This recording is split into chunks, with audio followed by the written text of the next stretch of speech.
Muy buenas tardes a todos, un gusto en saludarlos, doctor Colín, doctora Pichardo, Consuelo, Greta, bienvenidos.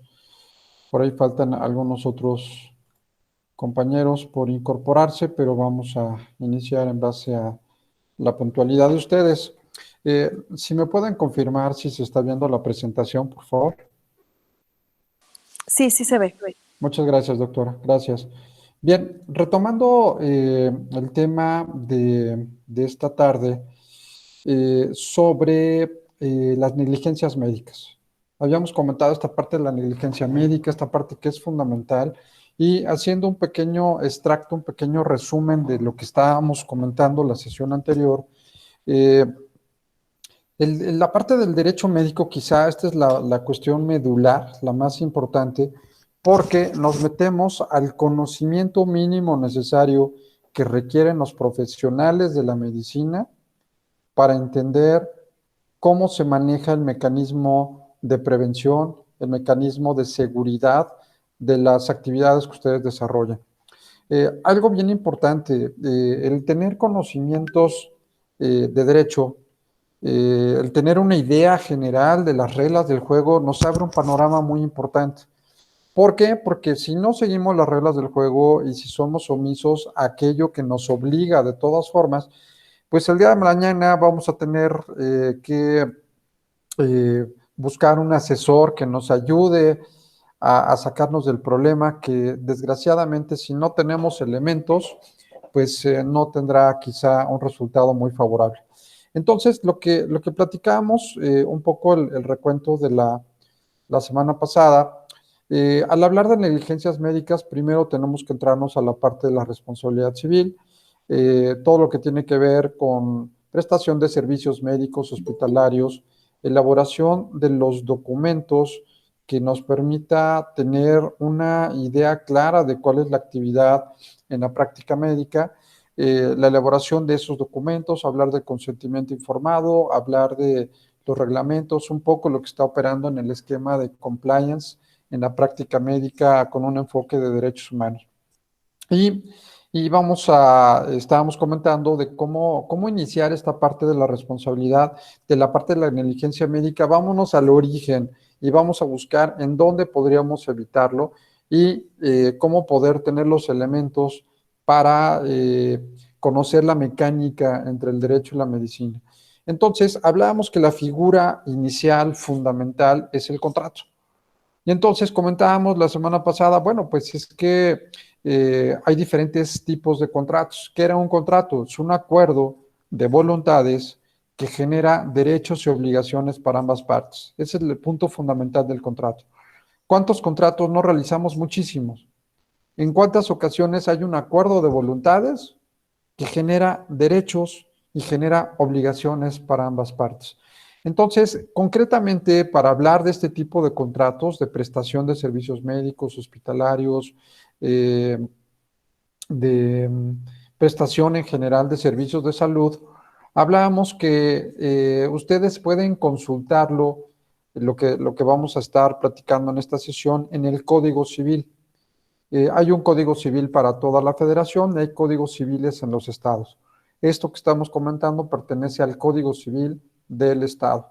Entonces nos vamos a lo que es el contrato, ya dijimos, un acuerdo de voluntades que genera derechos y obligaciones para las partes.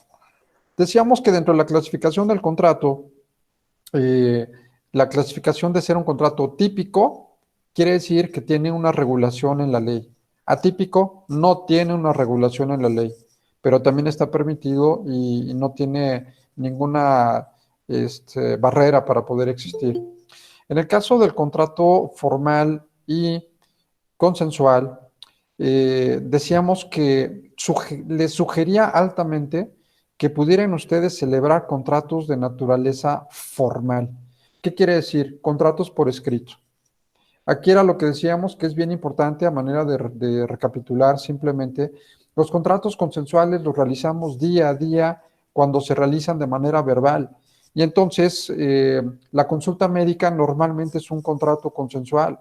No se firma ningún documento, se pactan las condiciones entre las partes de carácter verbal cuánto me va a cobrar, cuál es el tratamiento, qué tienes que hacer y se acabó. ¿Hay contrato? Sí, sí hay contrato. ¿No está por escrito? No. ¿Cómo se acredita que hay un contrato? Pues con la atención médica, quizá con la receta o con el pago del servicio profesional. Pueden ser algunos ejemplos para acreditar la existencia de un contrato consensual de prestación de servicios médicos. En ese orden de ideas, si tenemos un documento por escrito, sobre todo que limite la responsabilidad, nos va a ayudar muchísimo. Eso es de lo que vamos a estar hablando ahorita, de la parte de la responsabilidad y cómo podría limitarse esa responsabilidad si tuviéramos un contrato por escrito. Este contrato es oneroso porque genera derechos y obligaciones para ambas partes. Para el paciente, pues pagar al prestador de servicios médicos, para el médico brindar un servicio profesional.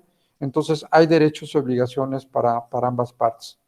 En eso radican los provechos, luego que hay por lo menos dos sujetos quienes se obligan, que en este caso es el paciente y el médico. Se dice que es de tracto sucesivo porque normalmente los tratamientos que se dan son de manera paulatina. No es normalmente una relación en la cual se visite en una sola ocasión a un médico. Normalmente tienen la historia clínica y se regresa para estar revisando el avance o el tratamiento o la mejora del padecimiento que tiene el paciente. Y por otro lado, nos vamos a que es un contrato principal, el de prestación de servicios, pero ahí nos quedamos de que les sugería que pudieran tener un contrato accesorio que les permita garantizar sobre todo las obligaciones de carácter económico. Aquí pusimos el caso principalmente de los hospitales, de los sanatorios, de las clínicas, quienes no, se internan los pacientes y luego tienen dificultad para el cobro. Una fianza, por ejemplo, habíamos comentado, podría ser una solución para efecto del cumplimiento de las prestaciones económicas en este contrato. Recuerden que es total y absolutamente prohibido el que se pueda detener a una persona por falta de pago. Es total y absolutamente prohibido que se retenga a la libertad de una persona aunque no haya pagado. Me refiero a un sanatorio, una clínica, un hospital. No se puede detener a una persona ya que se estaría cometiendo un delito. ¿Sí? Eh, Ahora, en este orden de ideas, en el caso de los elementos del contrato, decíamos que deben de cuidar, ya sea el contrato consensual o el contrato formal, qué elementos deben de tener para saber cómo generar este mecanismo que me permita a mí darle seguridad al acto que estoy celebrando. Entonces, platicamos sobre un elemento fundamental que era el consentimiento. Decíamos que el consentimiento puede ser expreso o puede ser tácito. ¿Qué se considera un consentimiento? Primero, consentimiento en general. Habíamos platicado que el consentimiento es cuando se da el concurso de las dos voluntades. El médico está de acuerdo, el paciente está de acuerdo. En ese momento surge el consentimiento. ¿De qué manera surge? Pues bueno, habíamos dicho que hay dos mecanismos o dos formas de generar el consentimiento. Estoy haciendo un repaso, pero por favor, si hay alguna duda o alguna pregunta, les pido por favor que me interrumpan. Entonces, en este orden de ideas, al hablar nosotros del consentimiento, habíamos dicho que es el acuerdo de dos o más voluntades. En el caso de ser un consentimiento expreso, quiere decir que no hay lugar a dudas, que las partes están de acuerdo. ¿Cómo puede ser la forma más natural y más ordinaria de acreditar un consentimiento expreso? Pues bueno, al momento de firmar, la firma es un signo que me permite a mí, un signo inequívoco que me permite acreditar que estuvimos de acuerdo, o la huella digital, o el NIP si hablamos de una transacción electrónica. Son ejemplos, o el mover la cabeza, el movimiento corporal, sí, sí estoy de acuerdo, o decir sí, simplemente se considera que no hay lugar a equivocación, es un consentimiento expreso. Y el tácito es el que se presupone. Habíamos puesto algunos ejemplos. Vamos a decir que yo le doy un tratamiento a un paciente, le doy la receta y le digo, ¿sabe qué? Si usted quiere operarse, lo espero el día 30 de marzo a las 9 de la mañana. Nunca dijo que sí, nunca dijo que no, pero llegó el día y la hora para que le operaran. Pues por supuesto que hay una prueba de que estuvo de acuerdo al realizar actos que confirman que estuvo de acuerdo, ¿no? Entonces, siempre en todo contrato debe de existir un acuerdo de voluntades. ¿Cómo se llama este acuerdo de voluntades? Consentimiento. Y por otro lado, que el objeto del contrato sea viable, sea posible. Esta viabilidad puede ser física y jurídica. Por ejemplo, ustedes, prestadores de servicios médicos, su nombre lo indica, brindan un servicio. Es la forma de cómo se celebra el contrato. Tienen que brindar, tienen que llevar a cabo esta acción de generar un servicio en el caso de la atención médica. Entonces, eso es perfectamente aceptado por el derecho. Y que sea físicamente posible. Pues, obviamente, podría yo comprometerme a cosas que materialmente sean posibles. Por ejemplo, de repente hay médicos que al momento de hablar de un tratamiento o de una cirugía, ofrecen a las personas que van a reducir de peso o que van a aparentar 30, 40 años menos de su edad, ¿no? Y por supuesto que a lo mejor eso físicamente no es posible. La ciencia ha evolucionado, pero ¿hasta dónde? Entonces, comprométanse hasta donde sea posible. Tiene que haber una viabilidad jurídica. La prestación del servicio médico es viable. Solamente se castiga cuando no se tiene cédula profesional. Que alguien que oferte sus servicios no tenga una cédula profesional para el ejercicio de la medicina. Por supuesto que ahí sería jurídicamente imposible la labor que desempeña. Ahora bien, si entendemos que para que exista los contratos, lo principal es que deba de existir un acuerdo y por otro lado, que sea posible, que exista esta viabilidad de que el contrato se pueda llevar a cabo, ¿no? Pongo un ejemplo imposible, que yo quiera contratar a una persona para matar a otra. Le, le digo a un cirujano, le doy tanto dinero para que mate al paciente en la operación. Pues por supuesto que estamos yendo contrarios a derecho. Por lo tanto, no existiría ese contrato. Entonces, estos son los elementos de existencia.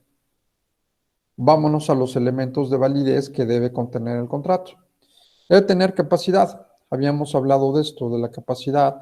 La capacidad se divide en dos partes, lo que llamamos capacidad de goce y capacidad de ejercicio. ¿Qué es la capacidad? La capacidad es la facultad que tenemos de ser sujetos de derechos y obligaciones. Es la facultad que tenemos. Todas las personas tenemos esta capacidad de goce.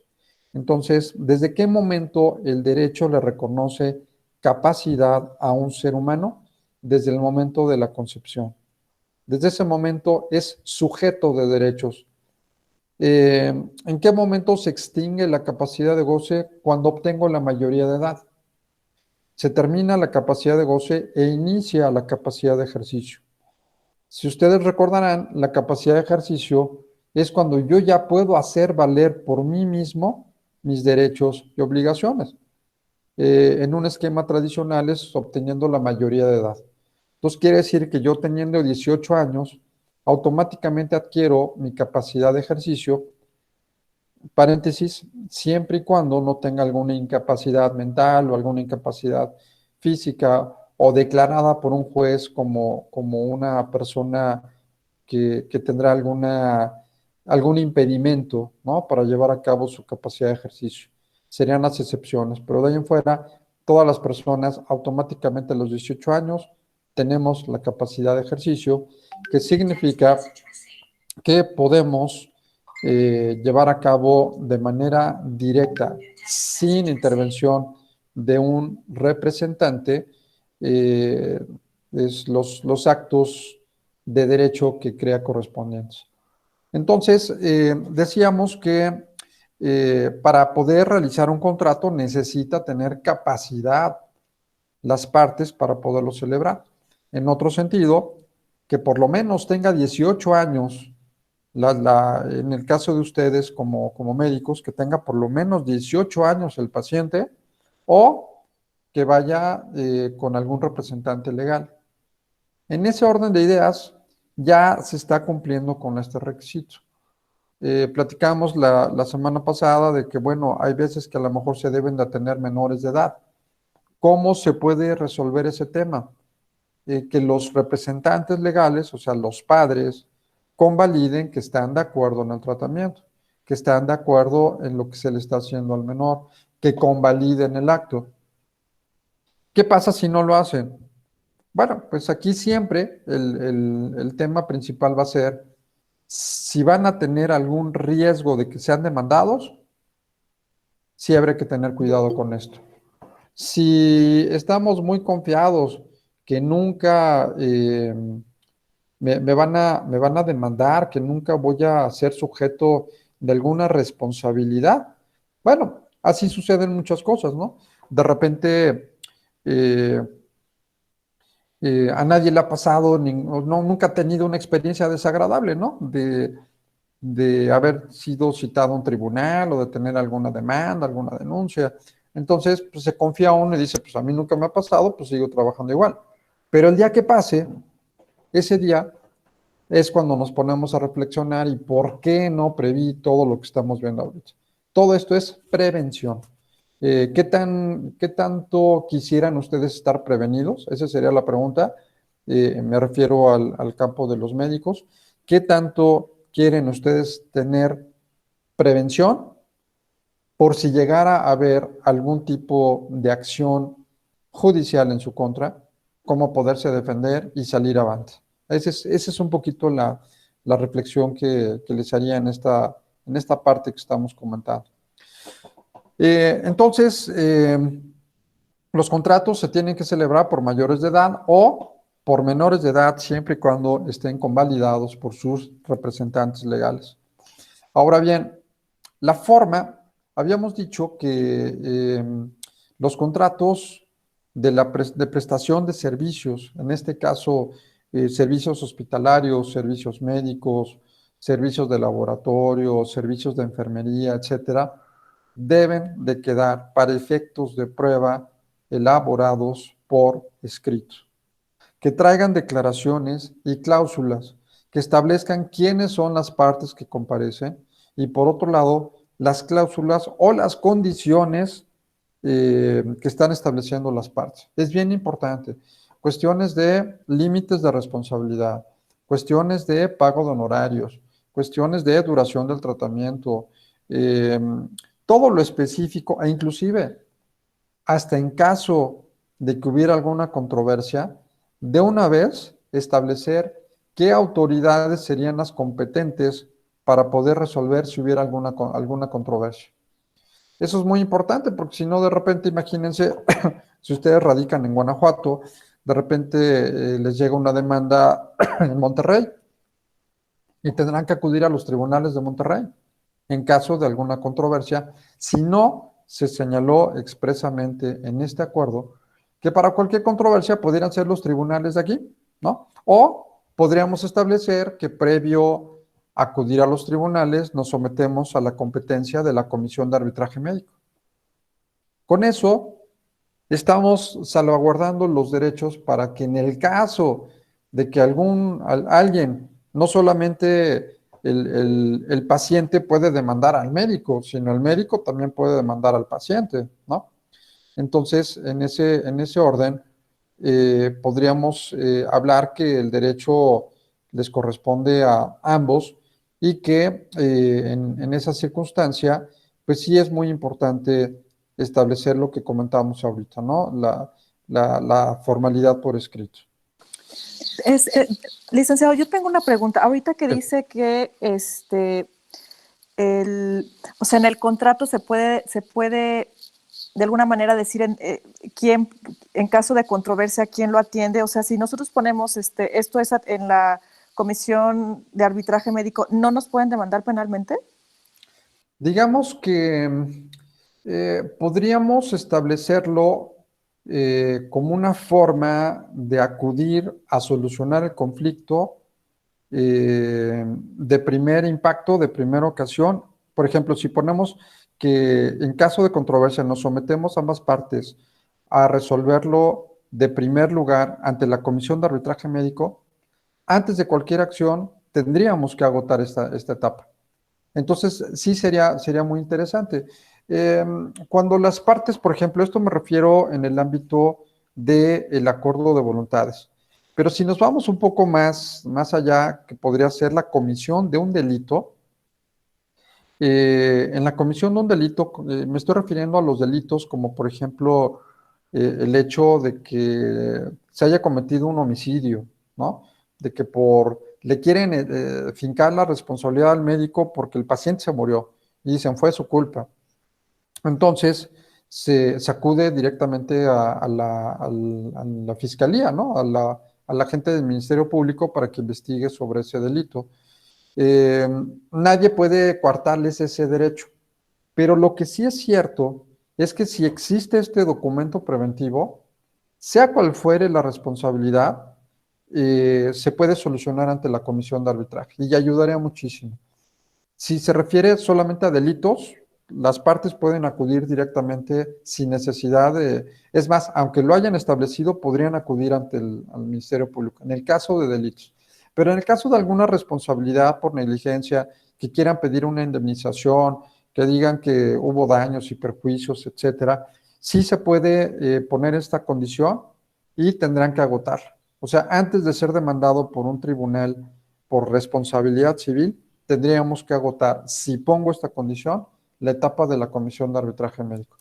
Entonces, sí creo que sería muy importante porque lo que hemos visto, lo que hemos platicado en relación a las comisiones de arbitraje médico, tanto a la nacional como a las estatales, pues tiene muchas bondades, ¿no? Si se fijan, realmente se trata de solucionarlo, se trata de llegar a un acuerdo, son muy objetivos, son imparciales, no les cuesta un centavo el procedimiento, es muy rápido, entonces tiene muchas bondades. Muchas veces cuando se inicia una acción, por ejemplo, en el caso de que un médico se vaya en contra de perdón, de un paciente en contra de un médico, no conocen todavía cómo funciona la comisión de arbitraje. Entonces, lo primero que se les viene a la mente es, vamos a acudir a la agencia del Ministerio Público o a demandarlos ante un tribunal, porque no conocen. Desgraciadamente, muchos abogados no conocen que existe la comisión de arbitraje médico. Entonces, sí, contestando la pregunta, sí valdría la pena poner esa cláusula, sí ayudaría, sí aminoraría el tema, y aunque fuera la comisión de algo muy grave como un homicidio, un delito que se juzgue por la posible negligencia médica de un caso en particular, si se pone la condición de agotar la instancia ante la comisión de arbitraje, les ayudaría mucho a las partes y sí tendríamos que buscar una solución de primera instancia ante ellos. Entonces creo que sí valdría la pena considerarlo, ¿no? Analizarlo como una opción viable, ¿sí? No sé si haya por ahí alguna otra pregunta. ¿No? Ok, muy bien. Entonces, platiquemos sobre el contrato, sobre esta parte específica. El contrato debe de ser lícito en su objeto, o sea, su finalidad. Esto es importante porque habrán relaciones jurídicas que van, como lo señala el derecho, en contra de las buenas costumbres. Y entonces aquí les comentaba que desgraciadamente ante la Comisión de Arbitraje Médico, principalmente la nacional, ha habido muchos casos de ginecólogos que han sido acusados por alguna práctica que pudo haber sido incorrecta, como la grabación de sus pacientes y algunas otras circunstancias. Por supuesto que estos actos serían contra las buenas costumbres y por supuesto que habría una responsabilidad en contra del médico, ¿no? Entonces, debemos de cuidar mucho que el objeto del contrato vaya siempre acorde a las buenas costumbres, que no generemos, por ejemplo, algún tipo de muchas veces me ha tocado, por ejemplo, que hay mecanismos que puedan ayudar a la salud, pero si el paciente no entiende muy bien los alcances, podría generar a lo mejor hasta un daño en el tratamiento que está llevando a cabo. Entonces, siempre cuidar que el contrato en su finalidad vaya acorde a las buenas costumbres, que no generen algún acto que pueda generarse como de afectación, por ejemplo, que puedan... Ahorita ya el tema de la marihuana ha sido un tema, por ejemplo, que se ha cuestionado mucho para cuestiones lúdicas. Entiendo que se puede suministrar, por ejemplo, marihuana para tratamientos médicos. Es más, a lo mejor algún tipo de droga, pero solamente para tratamientos médicos. No van a generar, por ejemplo, ustedes un tratamiento que no sea para el cuidado de la salud, para que esta persona consuma drogas, porque ahí se considera ilícito, ¿sí? Entonces, tener mucho cuidado con ese tema. Ahora, en relación a los elementos finalmente lo último del contrato que deben de tomar en consideración y que es muy importante, es que en el caso del contrato no debe estar viciada la voluntad de las partes. Ya habíamos dicho que es voluntad. Voluntad es cuando unilateralmente el paciente y el médico deciden llevar a cabo una relación contractual. Entonces, en ese orden de ideas, ese acuerdo de voluntades no debe de estar viciado. ¿Cuáles son esos vicios que anularían el contrato, que lo echarían para abajo? Bueno, uno de ellos es el error. ¿Qué es el error? El error es una falsa concepción de la realidad. Y entonces yo, por ejemplo, le doy un tratamiento, pero en lugar de darle el nombre de una medicina, le pongo el nombre de otro medicamento. Ese es un error. Por supuesto que el contrato podría anularse y podría existir responsabilidad. Error. Ojo, muchas veces puede haber un error humano. Todos somos sujetos a errores, somos humanos. Pero hay que tener mucho cuidado, sobre todo porque en el campo de la medicina se está hablando de la vida de las personas, de la salud de las personas. Entonces, de repente, algo que también es sugerencia, los médicos, hay veces que no se les entienden a sus recetas. Hay algunos que ya prefieren hacerlo en computadora para que quede más claro y no haya lugar a dudas, ¿no? Entonces, el error es muy importante, no cometer un error. Yo me estoy comprometiendo, estoy dando mi voluntad para que llevemos un determinado acuerdo. Pero si ese acuerdo no es el mismo, pues por supuesto que va a ser nulo mi contrato, porque hay una equivocación en lo que las partes queremos, ¿sí? En el caso de dolo, el dolo es otro vicio de la voluntad. ¿Qué es el dolo? El dolo se ha considerado como artificios para inducir a una persona al error, ¿sí? El dolo son artificios para inducir a una persona al error. Y entonces pongo un ejemplo. Que un médico le diga a su paciente que yendo a un tratamiento va a hacer que baje 30 kilos en un mes. ¿Será posible? Lo dudo. Si es tratamiento, a lo mejor una liposucción sí, pero si yo estoy engañando a una persona, si le estoy induciendo a que me pague generándole un error, por supuesto que seré responsable de esas consecuencias. No debe de haber dolo. Generando, por ejemplo, le voy a sugerir tratamientos que no necesita. ¿Con qué finalidad? Pues de hacerme de un recurso económico. Eso sería también parte del dolo. Estoy generándole un error, pero a consecuencia de artificios de mi parte. Mira, te conviene, hagan de cuenta que también vendo medicamentos. Me refiero a lo mejor a algún tratamiento, alguna crema, estoy aliado con algún laboratorio, no lo sé, y les quiero vender a fuerza a mis pacientes eh, esos productos. Y se los vendo como si fueran los mejores en el mercado. Y a lo mejor lo único que quiero es obtener otra ganancia económica aprovechándome del estatus del paciente. Entonces, el dolo es considerado como un artificio para que una persona caiga en el error. O sea, lo engañé con toda la intención, ¿sí? Los contratos no pueden engañarse, no pueden engañar en tratamientos, no pueden engañar en falsas expectativas, no pueden engañar en suposiciones que puedan generar que se caiga en un error, ¿sí? Por ejemplo, un error involuntario, no sé si aquí en el grupo fue que salió la duda de que se estaba operando y se va la luz. Bueno, y si se va la luz y queda totalmente oscura, si estoy operando a una persona y de repente algo sucedió con la operación y me quieren responsabilizar, pues no, no fue mi culpa. ¿Hubo un error? Sí. En lugar de sacarle el corazón, le saqué las anginas. Bueno, pues fue un error garrafal, ¿no? Pero finalmente a lo que voy es que habría que determinar si hubo dolo y si hubo la intencionalidad de generar ese error. ¿Ok? Luego, en el caso de la mala fe, explico primero mala fe. La mala fe se considera como una conducta pasiva. El dolo es una conducta activa. Explico esto. El dolo, llevo a cabo actos que generen que la otra parte caiga en un error. O sea, lo estoy engañando de manera intencional y estoy generando actos para que caiga en un error. La mala fe se considera para el contrato, la mala fe, cuando me quedo callado, es una conducta pasiva, no digo nada y tampoco saco del error, en este caso al paciente.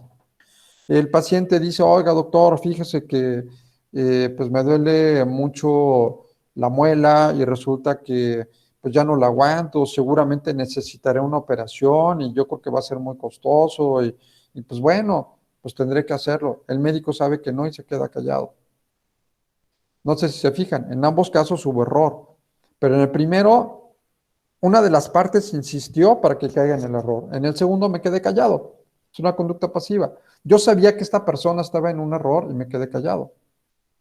Oiga, doctor, fíjese que necesito, no tengo dinero para pagar una cesárea, pero no sé si pueda ser candidato o no para un parto natural. El médico sabe que sí puede ser candidato a un parto natural y la otra persona dice, no, pues seguramente va a ser cesárea y pues de modo, se va con la idea de que va a ser cesárea, nunca lo saqué del error, entonces ahí hubo mala fe, ¿sí? Fue una conducta pasiva, no saqué a la persona del error. La violencia puede ser psicológica o puede ser física. Yo puedo intimidar a alguien para que pueda mermar su voluntad. Por ejemplo, eh, si obligo a alguien en contra de su voluntad, ya sea físicamente o psicológicamente, pues no va a transmitir una libre voluntad de quererse contratar, de quererse obligar, ¿no? Entonces, ahí en la práctica médica, pues se me ocurre algún tipo de presión psicológica estableciendo que necesariamente necesita un tratamiento, si no le va a pasar un daño mayor. Pues esa es una presión psicológica, que a lo mejor ni siquiera era necesario ese tratamiento, ¿sí?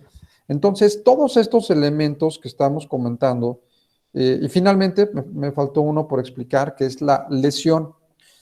Eh, Hay muchas palabras, por ejemplo, en el campo de la medicina, por supuesto que la lesión tiene una connotación diferente a la del derecho. Lesión a lo mejor es alguna alteración, ¿no? Que pueda en el cuerpo, externa, interna, a lo mejor en el campo médico. En el campo del derecho, la lesión se considera como el aprovecharse de la inexperiencia o de la ignorancia de las partes. Eso es lesión. Aprovecharse de la ignorancia o de la inexperiencia de las partes. Y esto sucede mucho. Eh, los que no sabemos de medicina y vamos a un consultorio porque tenemos un determinado padecimiento, no tenemos conocimientos de medicina. Lo que nos diga el médico le vamos a creer. Bueno, y si me está engañando y se está aprovechando solamente porque soy ignorante en este contexto y lo único que quiere es estarme sacando dinero, por supuesto que hay una lesión ahí. Lesión también puede ser que no me expliquen los términos científicos o los términos médicos que ustedes dominan de manera muy clara. Traten ustedes de explicar con palabras comunes cuando se trata de un tratamiento o de un padecimiento o de una enfermedad o lo que sea. Eh, Todos en preparatoria, supongo, llevamos la materia de anatomía, pero pues no todos pasamos con 10, ¿no? Y ahí luego se nos olvida cómo se llaman las arterias fulana y sultana y los músculos y el funcionamiento del cuerpo, etcétera. Entonces, sugerencia, siempre que tengan un paciente, sean lo más claro posible en la comunicación, partiendo de que no tiene ninguna experiencia en el ámbito médico. Por supuesto, si es un foro de médicos, pues claro que se entienden perfectamente, pero si la otra parte no tiene conocimientos en la materia, pues obviamente se queda en un estado de indefensión. ¿Ok? No sé si hasta aquí traté de hacerlo más sencillo, lo más claro, toda esta parte de los contratos. No sé si haya en esta primera parte alguna pregunta. ¿Alguna pregunta, alguna duda? ¿No? Creo que el doctor Colín quiere comentar algo, licenciado. Muchas gracias, doctora. Sí, adelante, doctor Colín. Si quiere poner su micrófono, por favor.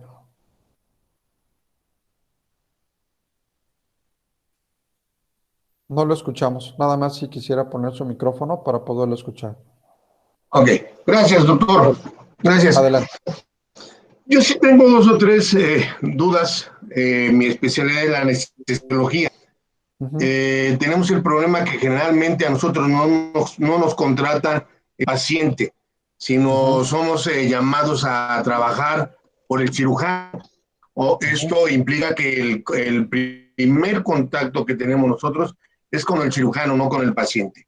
Una vez que estamos en eso, a mí se me ocurre, si tengo la situación, una urgencia, se pone peligro la vida o la función de un paciente pediátrico, como muchas veces sucede, no están los familiares presentes, ¿qué actitud debo de tomar yo?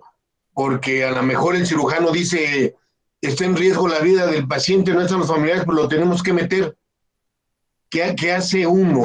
¿Con qué se defiende uno? Ok, en este sentido, le preguntaría, ¿quién le paga es el paciente? ¿No? O sea, el médico cirujano le cobra los servicios de anestesiología. Pero aquí la pregunta ya es muy importante, ¿realmente de quién recibe instrucciones? ¿Del paciente o del médico? ¿Quién le va a pagar, el paciente o el médico?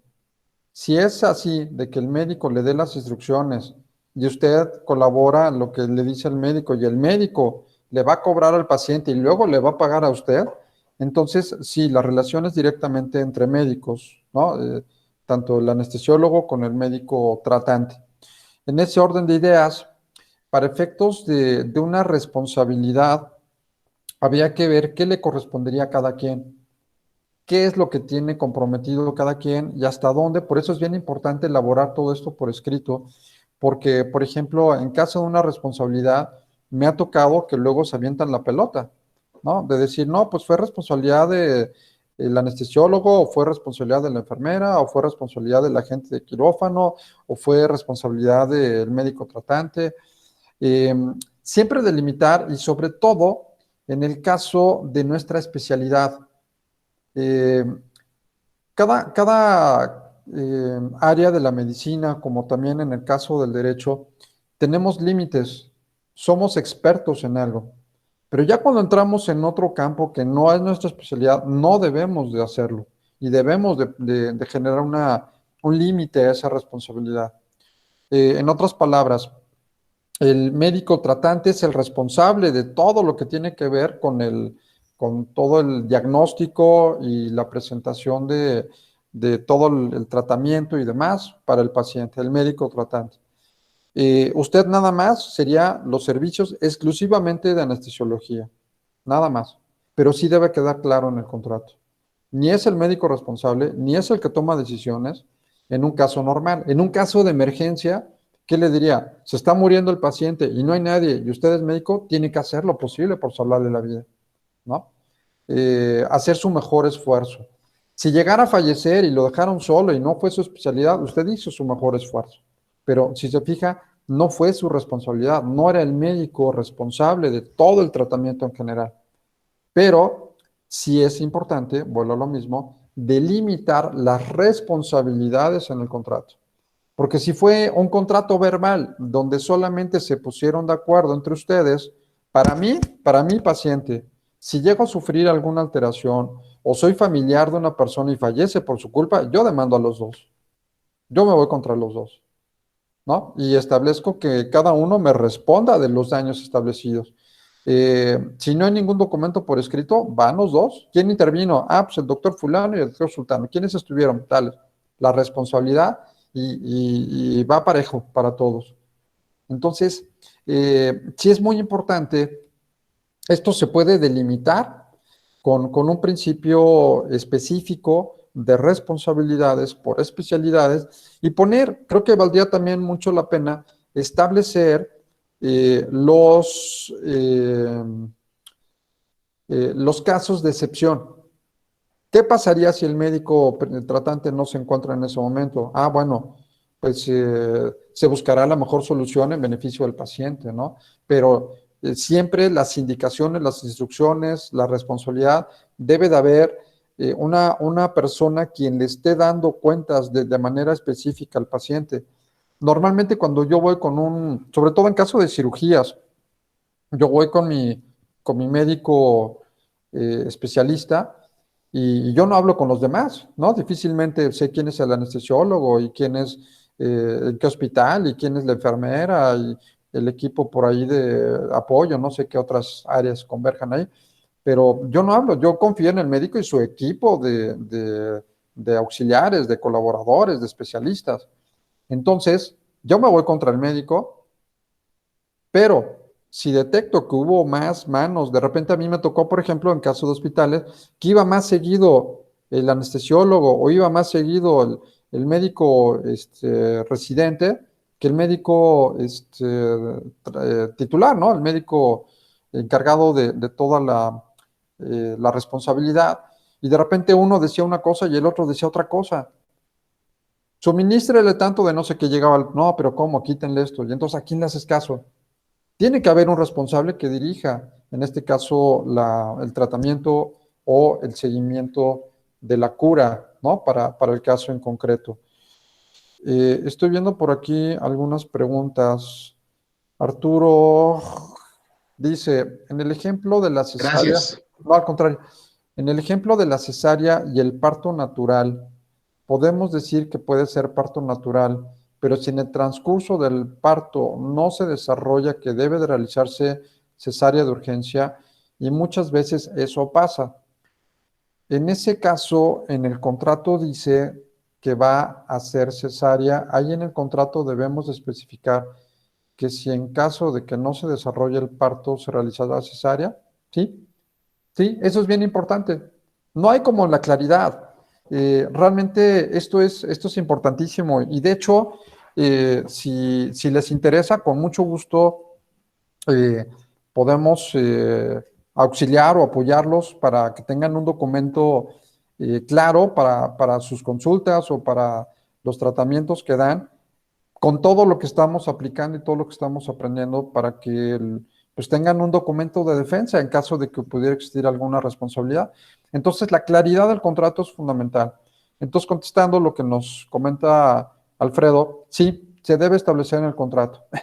Va a ser parto natural, pero si se requiere cesárea, habrá que aplicar. ¿Estás de acuerdo? Sí. ¿Por qué se puede dar? Pues por muchas circunstancias. El médico sabrá, habrá alguna razón de que venga a lo mejor eh, con el cordón complicado y habrá que tomar una decisión en ese momento. Los médicos son los que tienen la pericia en este sentido. Entonces, lo que más pueda favorecer, en este caso al paciente, habrá que hacerlo. Pero ojo, sí hay que estipularlo en el contrato y les sugiero que expliquen todo lo que pueda suceder en estos casos, que normalmente no se hace.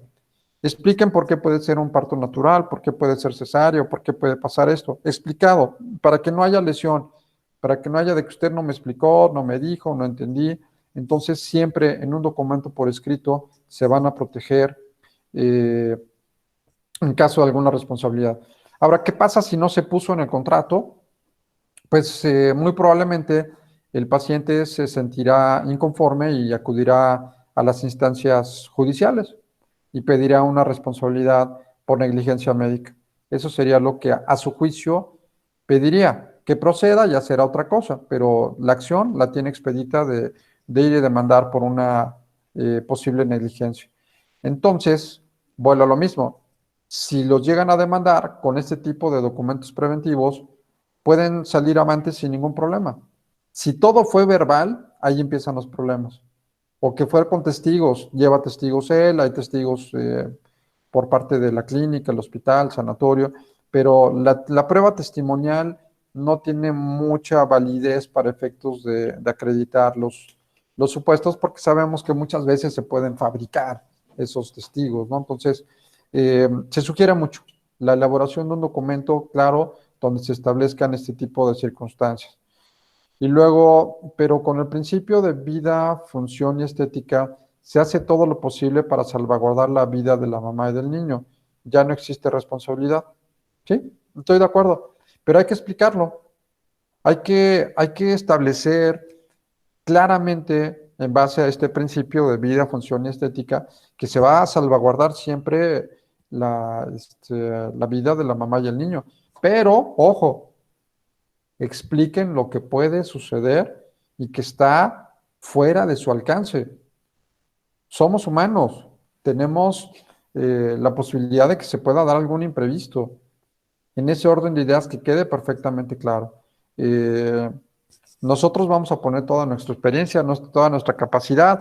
Puede pasar esto y esto y esto y esto. Obviamente, vámonos por el camino satisfactorio, donde las partes estemos a gusto y contentos de llevar a cabo una acción en favor de nuestros clientes, de nuestros pacientes. Pero, si llegara a pasar alguna circunstancia, este es el plan B y el plan C. Quiero que esté enterado y que me firme de que le expliqué debidamente cuál es el panorama y el contexto que pueda suceder. Eso es importantísimo. Y ahí no tendrían absolutamente ninguna responsabilidad. Obviamente explicándoselos de manera clara y que lo que hemos platicado, que tengan la capacidad de poder entender las consecuencias del acto, porque si me pusieron una anestesia y quieren que firme esto, pues obviamente va para atrás, ¿no? Que esté consciente para que pueda celebrar este tipo de acuerdos. Luego, cuando laboramos en una institución pública como el IMSS, diagnosticamos y medicamos. ¿Qué sucede cuando no hay medicación que recetamos y el directivo actúa de mala fe cuando sabe que no hay ese medicamento y el paciente le hace regresar con nosotros para que cambie ese medicamento? Bueno, las instituciones públicas, por supuesto que están sujetos a un presupuesto que generará pues, que tengan la atención adecuada y por supuesto los medicamentos necesarios para poder salvaguardar la salud de los derechohabientes. Ahora bien, si hay alguna actitud de mala fe expresamente señalada por el titular, o el director, o el encargado, ahí habría una responsabilidad directa en contra de esa persona. Se le podría demandar la responsabilidad civil a ese directivo. Y si el paciente le hace regresar con ustedes para que cambien el medicamento, si ese medicamento no les ayuda o no le favorece o va a deteriorar la salud, no deben de cambiar el medicamento. Si les cambian el medicamento porque no hay uno y le dan otro y ese medicamento no es el adecuado, la responsabilidad es de ustedes. O sea, la responsabilidad es de quien da el medicamento.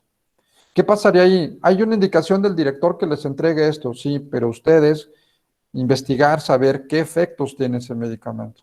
Aunque lo diga el director, al momento de entregarle a ese paciente y se muere, por supuesto que ustedes van a ser sujetos a una investigación por homicidio. Entonces, aquí es simplemente establecer si justificadamente se le quiere dar un medicamento que no sea el que le favorezca al paciente porque no existió, no lo hagan, porque, insisto, pueden caer en una responsabilidad. Otra cosa será ya el problema de carácter laboral, que se puede justificar, es más, hasta echándole pleito al jefe en un asunto laboral, porque me está obligando a hacer cosas indebidas. La responsabilidad se trasladaría hacia el superior. Y lo que sí se puede, que entiendo que no hay ningún problema, habría que preguntarle a algún químico, pero, por ejemplo, los llamados medicamentos genéricos, que de repente piden un medicamento de patente, no existe, y me dicen, no tengo este de la marca fulano, Pfizer, pero tengo uno que es genérico y que le cuesta menos de la mitad, pero es lo mismo, trae el mismo componente. Bueno, ahí supongo que me están vendiendo el mismo medicamento. Si estoy en un error, por favor, corríjanme, pero entiendo que me están dando el mismo medicamento, solamente no estoy pagando la marca, ni estoy pagando el laboratorio caro, pero el contenido es el mismo. Entonces entiendo que ahí podría ser una situación que pueda ser entendible, ¿no? Doctor Colín, sí, a sus órdenes. Adelante, por favor. Le ofrezco una disculpa, pero es que mi especialidad es un poquito especial en el manejo. Nosotros cuando hacemos una visita preanestésica, hacemos que el paciente firme un consentimiento informado, donde más o menos se menciona que estamos pasando a visitarlo y que después de haber hecho un interrogatorio y una exploración adecuada, decidimos que es cierto tipo de procedimiento al anestésico y que como segunda opción se tiene otro. Se dice la hoja con palabras claras y entendibles: me ha sido explicado que voy a ser sometida a tal cirugía y se me va a proporcionar tal procedimiento anestésico, con opción a que si se tiene alguna presencia indeseable, podemos aceptar otro. Una vez que hacemos esto, caemos en dudas, preguntas, algo que quiera hacer sobre la anestesia. A lo que quiero llegar, el firmar ellos esta hoja de consentimiento informado y aceptar nuestra técnica de anestesia, ¿podría ser considerado un contrato? Sí, de hecho, volvemos a lo mismo. ¿Qué es un contrato? Un contrato es un acuerdo de voluntades que genera derechos y obligaciones para ambas partes. ¿Es un contrato? Sí, es un contrato. Es un contrato, platican las condiciones del contrato, las reglas ya están dadas. Para ser específicamente, lo voy a poner aquí en el chat, de todos modos, específicamente ese contrato tiene una característica, se llama contrato de adhesión. Este contrato de adhesión es cuando nos suscribimos a las reglas que ya están previamente establecidas. Solamente firmamos que estamos de acuerdo, pero me tienen que explicar. Difícilmente se pueden negociar porque ya son condiciones que están previamente dadas, ¿no? Por ejemplo, cuando yo llego a un sanatorio, no me voy a poner a discutir, oiga, pues a ver, vamos a negociar, van a decir, ¿sabe qué? Esta es la tarifa, estos son los servicios, ¿está usted de acuerdo? Sí, fírmela entonces, ¿no? Es un contrato donde las reglas ya están dadas. Para efectos de responsabilidad, sí, no va a tener ningún problema, siempre y cuando sí haya quedado perfectamente claro que se le explicó a esta persona, ¿no? Que efectivamente en su nivel, porque muchas veces las demandas que se han suscitado ante la comisión de arbitraje han sido por esto. Es que el médico me explicó, pero en sus mismos términos médicos y no le entendí nada. Y como yo quería el tratamiento o necesitaba operarme, bla, bla, bla, pues le firmé, pero realmente no sabía de qué se trataba.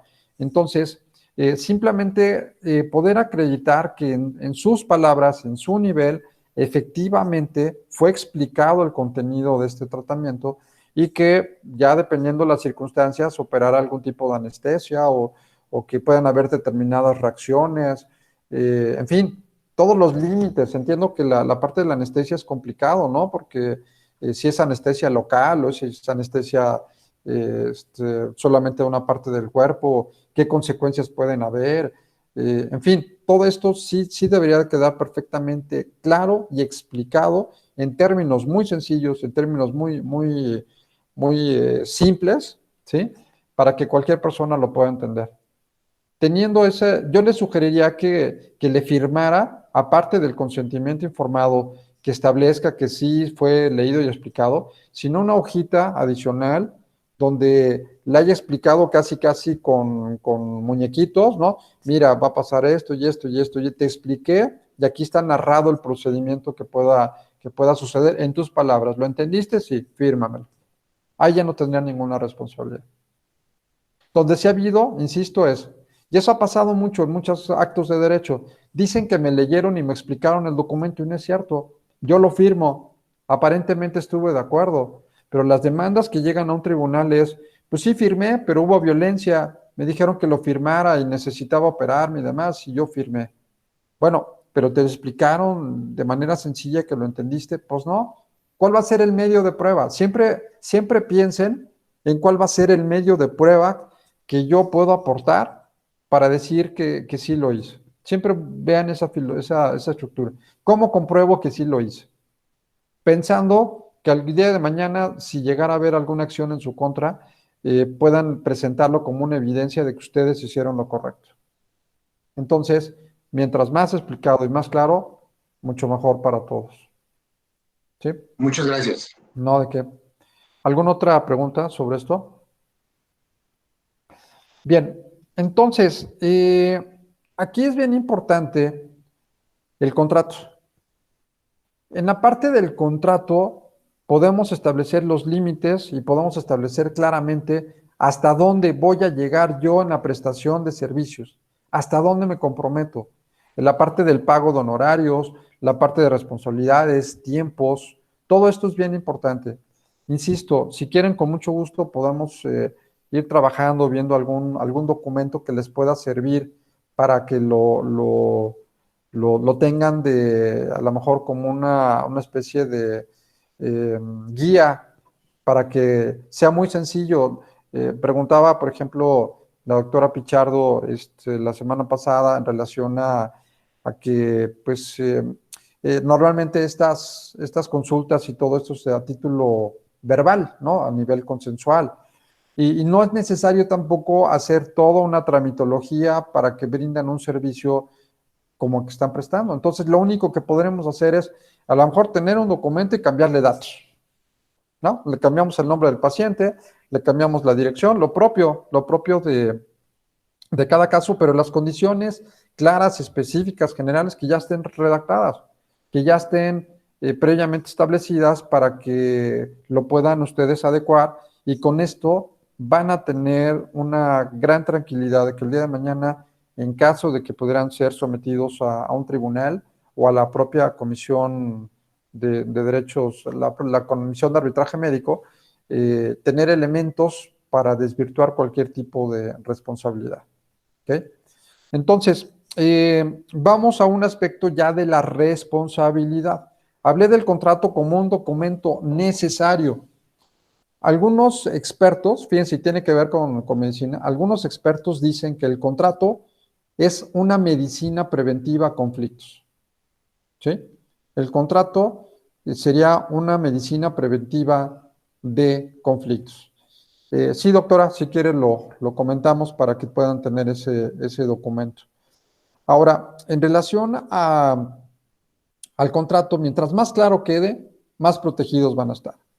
Pero bueno, vamos a hablar de la llamada responsabilidad civil. ¿Qué es la responsabilidad civil? ¿Por qué hasta dónde llegaría la responsabilidad civil médica? ¿Qué contexto tiene? ¿Cómo evitarla? ¿Cómo limitarla? ¿Qué casos pueden haber? La responsabilidad civil se encuentra regulada en el Código Civil. Eh, Ustedes la encontrarán en el Código Civil. Hay un capítulo que se llama, está muy técnico, pero es responsabilidad civil, se llama de las obligaciones que nacen de los actos ilícitos, así se llama en el Código Civil. No le hagan mucho caso al nombre técnico de dónde lo encuentran en el Código Civil. Pero ahí en este capítulo pueden revisar lo que vamos a ver ahorita. Les sugiero mucho también en la página de la Cámara de Diputados, que es www.diputados.gov.mx. En esta página, ustedes pueden consultar cualquier legislación. No necesitan comprar absolutamente nada. Todo está digitalizado. Legislación federal, legislación estatal, todo. Entonces, en la página de la Cámara de Diputados, en el margen superior derecho, ahí van a encontrar legislación, ya sea federal o estatal. Ahí pueden bajar la Ley General de Salud, pueden bajar la Constitución, pueden también poder bajar en PDF, en Word, como quieran, todo el Código Civil, el Código Penal, o sea, toda la legislación de consulta que les estoy sugiriendo. Por lo pronto, sería muy bueno que tuvieran, aunque no sea para tenerlo de cabecera, pero sí tener un código civil para que lean un poquito del contrato de prestación de servicios, que tengan un código penal para saber qué delitos de los que vamos a hablar pueden cometer los profesionistas de la salud, que tengan la normatividad, ahí la pueden bajar y aparte está actualizada, cosa que sucede mucho. Seguramente habrán llevado alguna materia de derecho en su carrera, medicina legal o alguna cosa por allí que les hayan dado. En este orden de ideas, la legislación se va actualizando, se va reformando. Entonces, si yo compro ahorita una ley, por ejemplo, quiero comprarme una ley general de salud, pues obviamente tendré que estarla comprando de manera permanente o estarme actualizando con las reformas. Y entonces no tendría mucho sentido porque estaría muy mal que yo tuviera una ley o un código obsoleto que ya haya cambiado o que se haya actualizado. Entonces, el meterse a la página de la Cámara de Diputados es muy recomendable porque pueden bajar cualquier tipo de legislación estatal o federal. Ahora bien, en el tema de la responsabilidad civil, les dije, Código Civil, ahí viene del tema de las obligaciones que nacen de los actos ilícitos. En español, ¿qué significa? Bueno, significa esto, responsabilidad civil. ¿Y qué significa la responsabilidad civil? Coloquialmente se le conoce como el pago de daños y perjuicios. Esa es la responsabilidad civil, el pago de daños y perjuicios. Vamos a hablar entonces qué se entiende por un daño y qué se entiende por un perjuicio. Primero me voy a la parte del daño. El daño lo voy a dividir en dos partes. Uno que sería un daño patrimonial, muy importante, y otro que sería un daño moral. Dos tipos de daños que se pueden exigir en caso de alguna negligencia médica. Daño patrimonial y daño moral. Y el perjuicio, ahorita lo explico, primero me voy a la parte de los daños y luego ya nos vamos específicamente al tema del perjuicio. El daño, entonces, lo estamos dividiendo en dos partes, la parte patrimonial y la parte moral. En la parte patrimonial es una afectación económica, de ahí viene la parte patrimonial. Es una afectación que sufro en mi patrimonio, una afectación de carácter económico, ¿no? Entonces, en el caso del daño patrimonial, el daño patrimonial es sinónimo de patrimonial, sinónimo de indemnizar. Aquí hablamos de una indemnización en dinero. ¿Cuánto me generó o restitúyeme, ¿no? En un sentido más claro, restitúyeme, indemnízame, págame el daño, la afectación que sufrí en mi patrimonio. Y el daño moral es todavía más complicado. El daño moral es un daño interno, principalmente es un daño interno. ¿Por qué digo interno? Porque este daño es cuando se afectan los sentimientos, afectos, honor, reputación, imagen, sentimientos, no sé si ya puse sentimientos, Todo esto está dentro del ámbito del daño moral. Es un daño interno cuando se afectan sentimientos, afectos, honor, reputación, vida privada, por ejemplo, vida privada. Todo esto entraría dentro de un daño moral. Me voy primero al daño patrimonial y les voy a poner un ejemplo para ver si queda claro y cómo podría trasladarse a una responsabilidad médica. Daño patrimonial. Bueno, pues resulta que yo me someto a una cirugía y resulta que de la cirugía el médico cometió una negligencia. ¿Por qué cometió una negligencia? Pues porque resulta que me dejó paralítico. Por ejemplo, doctor Colín, sácame de la duda, pero creo que si te aplican mal la anestesia puedes quedar paralítico, ¿es correcto? Sí, pues, es posible. ¿No? La raquia creo que es una de ellas, ¿no? En el caso de la mujer, sí es correcto eso, de que si aplican mal la raquia puede generar alguna consecuencia de esta naturaleza. Sí, no es solo la mujer, Ujú. también el hombre. También se le aplica el mismo procedimiento y por cierto tipo de fisiología del organismo, no es que no esté aplicada, sino que en algún momento dado puede haber disminución de la oxigenación de la médula y Ujú, eso causa isquemia, o sea, que muera la médula ujú. y como un infarto al miocardio, sería un infarto en la médula y dejaría una zona con parálisis. Hay Ok, muchas causas, ¿no? Pero esa es una de las podría, más frecuentes. ok, podría suceder, ¿no?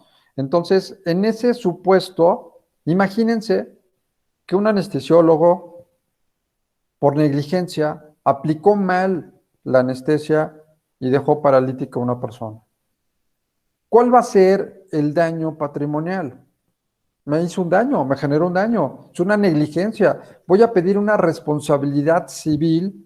¿Y cuál va a ser mi daño económico? El daño económico va a ser, ¿sabes qué, doctor? Yo no puedo caminar, me dejaste inútil para poder trabajar, no puedo mantener a mi familia y me tengo que someter a lo mejor a otras operaciones para ver si puedo volver a caminar. Bueno, ¿cuánto me va a costar todo eso? Volver a mi estatus de salud que me permita volver a caminar y volver a ser una persona con una vida normal, no incapacitado en mi movilidad. Entonces, yo le podría pedir una responsabilidad civil por negligencia médica, por daño moral del tratamiento que me cueste a mí obtener nuevamente la posibilidad de caminar. Y a lo mejor hay especialistas que me van a cobrar 40,000 pesos, 50,000 pesos, 100,000 pesos, no lo sé, pero lo que me cueste el hecho de que por esa negligencia yo pueda volver a caminar. ¿Y cuál va a ser el daño económico? Lo que se tenga que pagar para que yo pueda obtener nuevamente mi salud. ¿Ok? Entonces, ese sería el daño económico. ¿Cuál podría ser el daño moral? Si estoy hablando de afectos, sentimientos, honor, vida privada, reputación, imagen. eh, Greta, ¿cuál se te ocurre que pueda ser un ejemplo en este caso de daño moral? Por ejemplo, doctor, si yo soy un artista, Ujú, vivo de mi rostro, ujú, soy una modelo internacional ujú, y yo voy con la dermatóloga, ¿no? ujú, Y le digo, quiero que me haga un peeling ujú, y por el procedimiento ujú, hay una quemadura de segundo o tercer grado ujú, y entonces me tiene que resarcir porque además yo tenía un contrato para trabajar en una firma prestigiosa de 20 millones. ujú. Entonces ahí está el daño y también el perjuicio. El Ok. daño es lo que me hizo y el perjuicio yo dejé de ganar tanto dinero. Muy bien, efectivamente, Ujú. gracias, sí. Entonces, en ese supuesto, ya ahorita, bueno, en el caso de Greta nos fuimos a la parte dermatológica, pero está bien. O sea, finalmente me afectó el rostro, hay un daño. El daño económico, y aparte vivía de esto, ¿no? Y fue un caso que les platicaba, me tocó a mí atender hace algunos años, precisamente de una modelo vivía de su rostro y de repente, pues con un tratamiento quedó la cara quemada. Entonces, uno, el daño económico. El daño económico sería cuánto dinero de mi patrimonio voy a tener que erogar para volver a estar en el estado que me encontraba. En este caso, un estado de salud como el que mantenía antes. Ese sería lo que se pidiera en el daño económico. En el daño moral, bueno, estoy hablando de un daño interno, sentimientos, afectos. Ha habido personas que bajan su autoestima, ha habido personas que podrían llegar inclusive hasta pensar en el suicidio, o personas que son depresivas. Todas estas circunstancias podrían generar una afectación importantísima, más grave inclusive que la económica. No, ya no quiero vivir, ya me siento inservible, ya no tengo la vida de antes. Entonces es un daño psicológico muy fuerte. ¿Cómo poder pensar en restituir, si fuera, entre comillas, restituible, un daño moral? Pues el tratamiento psicológico o psiquiátrico que me permita a mí poder volver en un estado de autoestima para poder salir adelante en mi vida. No sé si queda claro la diferencia entre el daño moral y el daño económico. Son dos cosas diferentes. En uno, voy a pedir una restitución económica, una indemnización. En el otro, es una forma de generar, siempre al momento de hablar del daño moral les comento que el daño es irreparable, ya se hizo. El daño ya, solamente retrocediendo al tiempo podríamos evitar ese daño, pero el daño ya está generado. Ya me sentí mal, estoy con una autoestima, hasta los suelos, ¿no? Entonces, en ese supuesto, con la atención psicológica, psiquiátrica, yo voy a tener que salir adelante, a un experto, alguien que me ayude a salir adelante. Pero el daño ya está generado. Lo único es tratar de aminorar o tratar de ayudar o tratar de fortalecer a la víctima de un daño de esta naturaleza a que pueda salir adelante.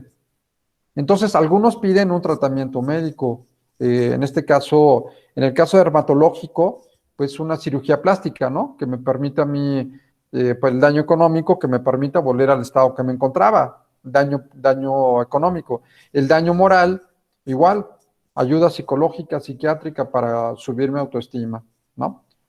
Entonces, en este tipo de circunstancias, hay personas, ojo, que piden una doble indemnización por daño económico y por daño moral. Yo no creo que que el dinero pueda tratar de resolver el daño psicológico. Yo no lo creo, pero pues habrán algunos que quieran sacar un doble provecho, sacar una indemnización por daño moral y una indemnización por daño económico. Cuando el daño moral podría ser, insisto, una atención de cómo restituir mis sentimientos, mis afectos, mi reputación, mi imagen, cuando se vea lacerada por este tipo de cosas, ¿no? El rostro, ¿no? Imagínense lo que decía Greta, una mujer y aparte viviendo de su físico y que de repente no pueda ya ni salir a la calle por pues la autoestima, ¿no? De que la vean deforme, que la vean mal o quemada o lo que sea. Imagínense qué daño tan fuerte se le pudiera generar a esta persona, ¿no? Doctor, pero es muy difícil cuantificar el daño moral. Sí. Por ejemplo, incluso en los delitos de privación de la vida, cuando se cuantifica a las víctimas, pues por el delito de homicidio, pues por ejemplo acá en Chihuahua, lo que se ha dado son 30,000 pesos. Uh-huh. Entonces, ¿cómo se cuantifica eso? O sea, ¿cómo puedes cuantificar? O en el caso de que yo fuera futbolista, ¿no? Y a Uh-huh. causa de una cirugía tengo una amputación de un miembro. Claro. Y, o sea, ¿cómo se cuantifica? Y es el problema. Y cuando los pacientes o los derechohabientes demandan, pues siempre ven un billete muy grande en los profesionales de la salud. Uh-huh. ¿Sí? Sí, Sí, es cierto, tienes toda la razón del mundo. En el caso, por ejemplo, el problema que tenemos en la práctica es que los jueces no saben cómo actuar en una demanda de daño moral. ¿Qué es lo que pides? ¿Dinero? ¿Una disculpa? ¿Un tratamiento? Ahora, no va a haber dinero que alcance en una afectación psicológica o psiquiátrica, ¿no? Entonces, es muy delicado. Ha habido muchos casos en esto, pero finalmente lo que se busca es que podamos presentarle al juez evidencias que nos permitan eh, darle elementos para poder comprobar qué es lo que estoy pidiendo por daño moral, ¿no? Insisto, algunos piden solamente una disculpa pública. Con eso quedan satisfechos en su afectación interna. Otros pedirán dinero de un tratamiento, otros, en fin, es mucho de creatividad. ¿Qué es lo que va a pedir, en este caso, el afectado en una demanda por daño moral, ¿no? Entonces, negligencia médica, volvemos al tema, responsabilidad civil. ¿Qué es esto? El pago de daños y perjuicios. ¿Qué tipo de daño? Daño patrimonial y daño económico. ¿Se pueden pedir? Sí, se pueden pedir ambos.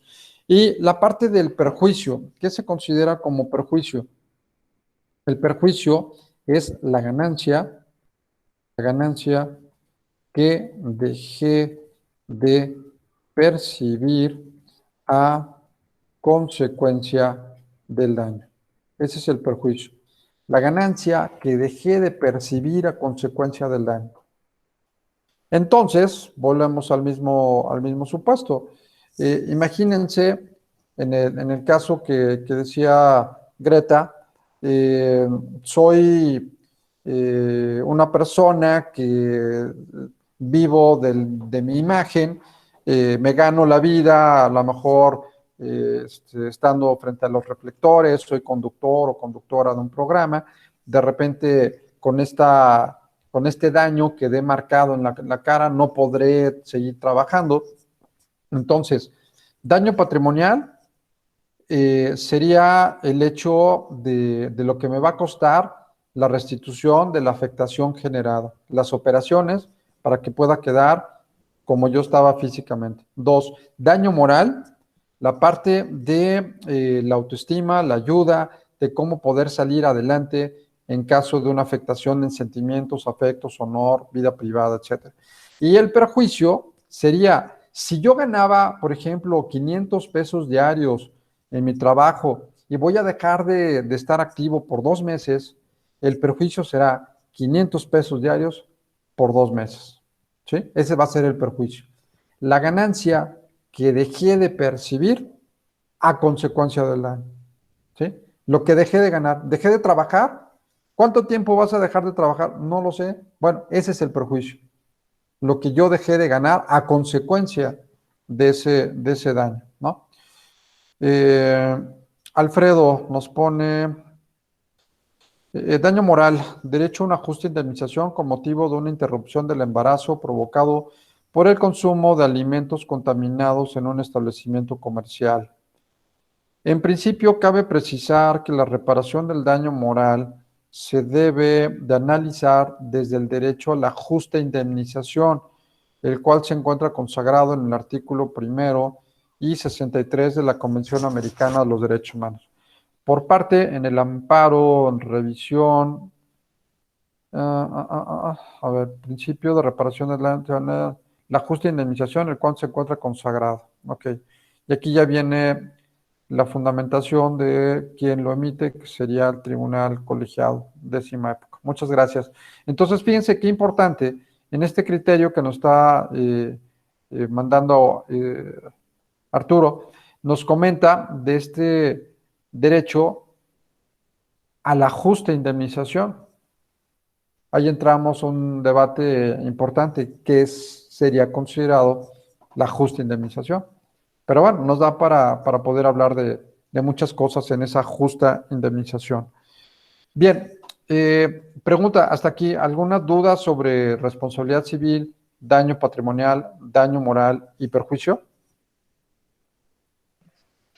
¿Todo No, claro? doctor. Ok, muy bien. Ahora, hay algo bien importante. Ahora vamos a conjuntar la responsabilidad civil con el contrato. ¿Qué pasaría si tengo un contrato y qué pasaría si no tengo un contrato? A mí me pueden demandar por cualquier circunstancia, por un daño y un perjuicio, y se tendrá que comprobar ante un tribunal o se tendrá que comprobar, por ejemplo, ante la Comisión de Arbitraje Médico, si realmente soy responsable o no de ese daño. Pero ojo, hay algo muy, muy, muy importante. Los límites de la responsabilidad civil. Si no tengo este documento, queda a título verbal lo que puedan probar las partes y lo que se les ocurre inventar y tendrá el juez que resolver a quién le dará la razón.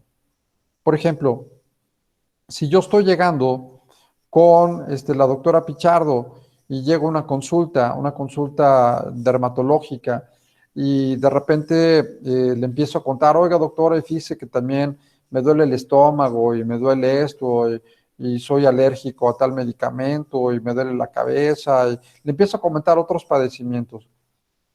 Y yo al acudir con un médico que, pues bueno, entiendo que la parte del tronco común, ¿no? O sea, llevan todos un área de medicina general, supongo, y luego ya son las especialidades, ¿no? Entonces, ya entra el anestesiólogo, el dermatólogo, el gastroenterólogo, etcétera.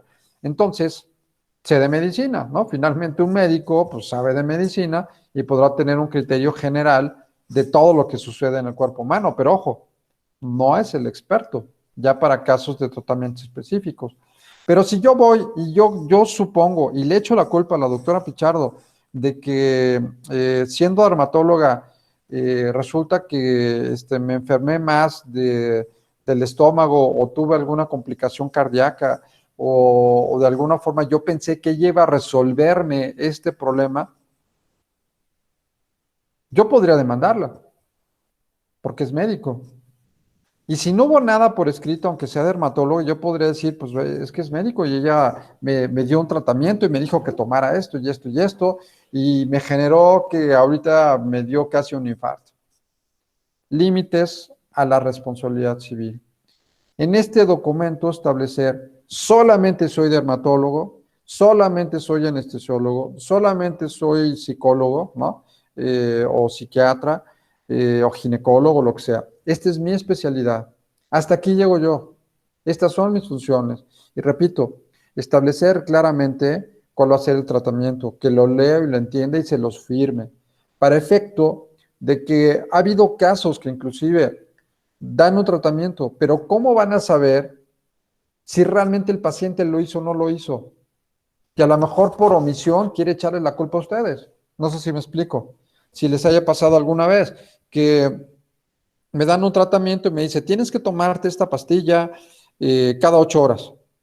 Y resulta que yo me la estoy tomando cada 2 horas. Por supuesto que voy a tener una reacción y por supuesto que me voy a sentir mal. Los medicamentos, ustedes saben perfectamente que tienen instrucciones muy precisas y tienen efectos secundarios inclusive. Por este tratamiento que no lleva a cabo, estoy en el hospital y casi al punto de la muerte. ¿Con qué médico fuiste? Ah, pues fui con el doctor Colín, él me lo recetó. La responsabilidad está latente. Si el paciente no cumplió con lo que debió de haber hecho en el tratamiento. Pero ¿cómo voy a comprobar si el paciente cumplió o no cumplió? Es el dicho de él contra el de ustedes. No sé si me explico. Entonces, en ese orden de ideas, siempre es muy importante establecer las reglas de cuál va a ser el padecimiento, qué consiste el padecimiento, el tratamiento, y que queda perfectamente enterado y que la falta de alguno de estos lineamientos que se esté dando no será responsabilidad del médico. ¿Sí? No será responsabilidad del médico. Entonces, aquí esta parte es bien importante porque, repito, ¿me pueden demandar? Sí, cualquiera está expenso a que lo demanda. Pero ojo, si yo tengo claramente y evidenciado y estructurado todo lo que estoy comentando ahorita, va a ser difícil que me finque en una responsabilidad. Sí le expliqué bien al paciente, sí le di el tratamiento adecuado, le dije hasta dónde llegaba yo, le dije cuáles eran las posibilidades, o inclusive le sugerí que consultara a otros especialistas para el problema que tiene.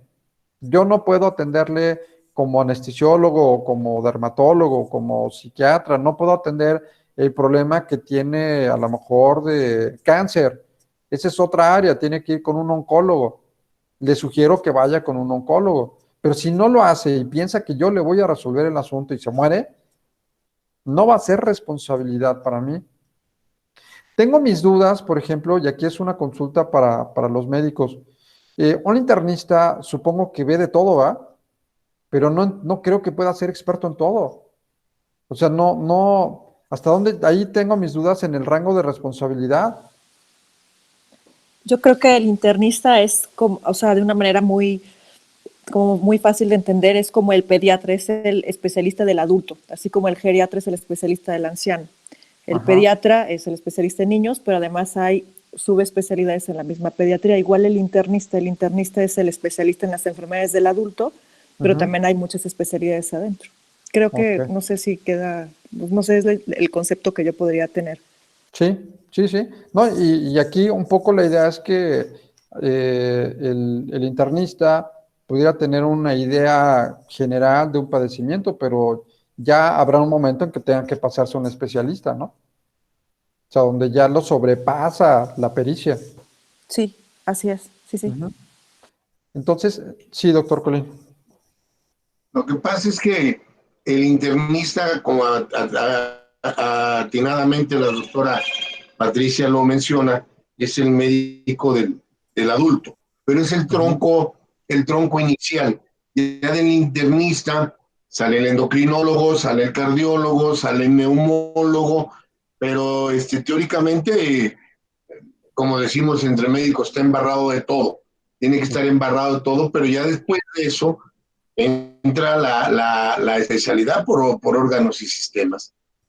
Pero Perfecto, sí, el concepto de la doctora Patricia es atinado. perfecto. Muchas gracias. Greta, te escuchamos. Sí, doctor. Mire, en este caso que nos está pasando de la pandemia, Ujú. es un caso muy interesante porque se puede exigir a un servidor de la salud el daño y el perjuicio en este sentido. Yo voy a un servicio de urgencias y con signos evidentes de COVID, ¿verdad? Los que ya todos sabemos. En ese momento me van a mandar a un triage COVID y el que me va a atender seguramente va a ser un urgenciólogo y me puede canalizar a un servicio de medicina interna o bien a un neumólogo o a quien en ese momento, según el triage respiratorio, me canalice. ¿Qué sucede? ¿Cuál es la realidad? Que no te canalizan, que te dejan ir a la casa, que te dicen que en esos hospitales o no hay el especialista o no está adecuado el hospital o en la consulta solamente están en ese momento médicos generales o están residentes. Entonces, eso está sucediendo en este momento, ¿sí? Ahora, yo voy a un hospital al que usted me guste y mande de la seguridad social, pero lo mismo pasa si yo voy a un hospital privado. Entonces, este daño y este perjuicio lo vemos ahorita en todos los pacientes que deben de tener este contrato y deben de dar unos servicios donde se supone que hay el personal idóneo y no lo hay, ¿sí? Entonces, muchas demandas hacia los médicos de la seguridad social. ¿Por qué? Porque yo como paciente o como derechohabiente estoy haciendo uso de ese derecho que tengo de la salud. Inmediatamente, ¿verdad? Hay normas específicas de triage, hay normas específicas que no se están cumpliendo. Entonces, va a haber muchas demandas, ¿verdad? En este sentido del orden civil por lo que está pasando en este momento. Claro, sí, por supuesto. Sí, tienes toda la razón del mundo. El problema está ya colapsado. Les comento que hay una abogada en España que me están diciendo que el sistema de salud en España está colapsado, porque ahorita están demandando todos al Estado por el tema de salud, por el tema del COVID. Quiere decir que todos los temas de responsabilidad van directamente contra el Estado, daños y perjuicios en contra del Estado. El Estado debió de haber anunciado con tiempo este problema.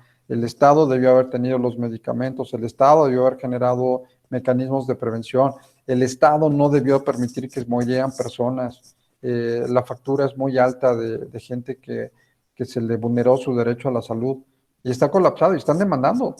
Nosotros podríamos demandar al Estado, puedo demandar por daños y perjuicios. Oye, pues es que no hay ventiladores, pues no sé, consíguelos. Oye, no tengo medicamentos, pues destina más dinero al rubro de salud, trata de buscar una estrategia que permita salvaguardar de esta guerra biológica, como lo han llamado algunos, ¿no? Estamos en un estado de emergencia y en un estado de emergencia tenemos que darle prioridad a la salud, a otros programas que son importantes, pero no tan importantes como la salud y la vida de las personas. Entonces, eso está sucediendo ahorita en otros países. Ahora, fíjense, otro punto importante. Una palabra que seguramente escucharán, que es el tema de la solidaridad.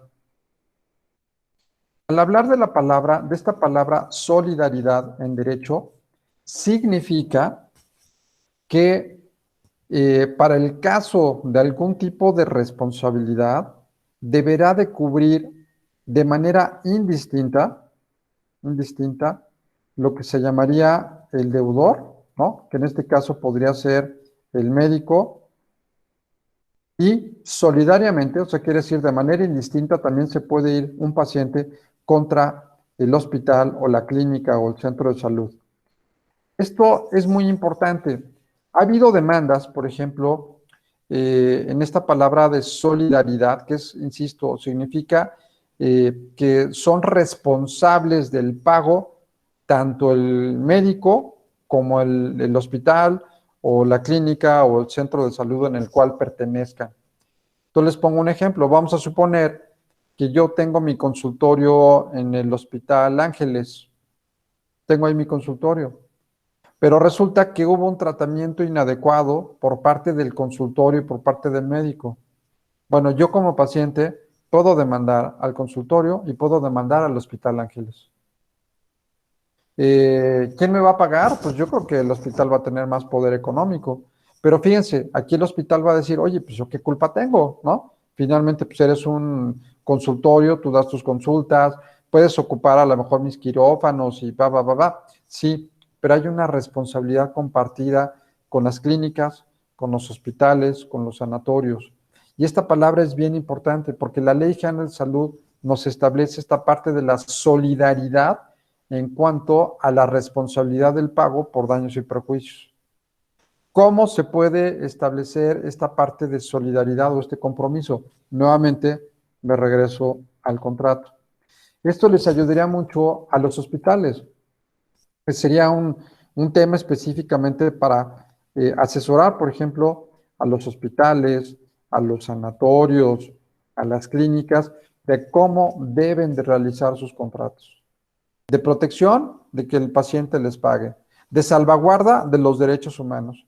Hemos insistido, un paciente nunca será garantía de pago, nunca.